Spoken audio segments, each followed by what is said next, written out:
네, 정부가 저출산 극복을 위해서 내놓은 신생아 특례 대출이 내년부터 시행이 됩니다. 아이를 낳으면 최저 1.6%의 금리로 최대 5억 원까지 주택 구입 자금을 대출해 주는 건데요. 취재 기자 연결해서 자세한 내용 알아봅니다. 윤혜리 기자. 네, 경제부입니다. 네, 내년부터 도입될 신생아 특례 대출 정책. 아무래도 신혼부부들이 관심을 좀 가졌는데 다음 달부터 신청을 받는 겁니까? 네, 그렇습니다. 다음 달 29일부터 시중은행 홈페이지 등을 통해 신생아 특례대출 신청 접수가 시작됩니다. 지원 대상은 대출 신청일을 기준으로 2년 이내 출산한 무주택 세대주입니다.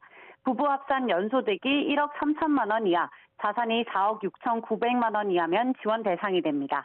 전용 면적 85제곱미터, 9억 원 이하 집을 살 때 최대 5억 원까지 대출을 받을 수 있는 건데요.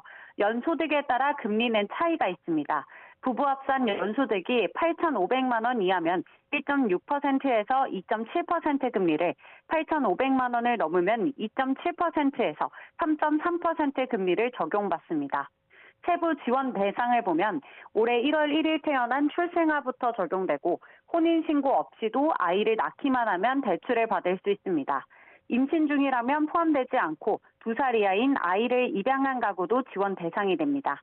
아이를 한 명 더 낳을 때마다 금리가 0.2%포인트 하락하고 특례 기간은 5년씩 연장됩니다. 두 자녀라면 최저 1.4% 금리로 10년 동안, 세 자녀 이상이면 최저 1.2% 금리로 15년 동안 신생아 특례 대출을 적용받을 수 있는 겁니다. 네, 전세자금 대출 받을 때도 적용이 된다고요? 네, 그렇습니다. 당장 집을 사기 어려운 출산 가구를 위해서 전세자금 대출도 지원하는데요.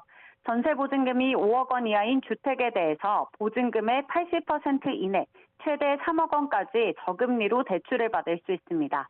부부 합산 연소득이 7,500만 원 이하면 1.1%에서 2.3% 금리가, 7,500만 원 초과 1억 3천만 원 이하면 2.3%에서 3% 금리가 적용됩니다. 처음 전세 계약 2년을 포함해 최대 5회까지 연장할 수 있어서 최장 12년까지 지원을 받을 수 있습니다. 전세 대출 역시 아이 한 명을 더 낳을 때마다 금리를 0.2%포인트 인하해주고 기간은 4년 연장해줍니다. 또 전세 계약을 맺은 지 3개월 이내라면 기존 대출을 신생아 특례 대출로 대환할 수 있습니다. 정부가 저출산 극복을 위해 내놓은 정책은 이뿐만이 아닌데요. 내년 3월부터는 신생아 출산 가구를 대상으로 공공분양주택 특별공급도 시행될 예정입니다.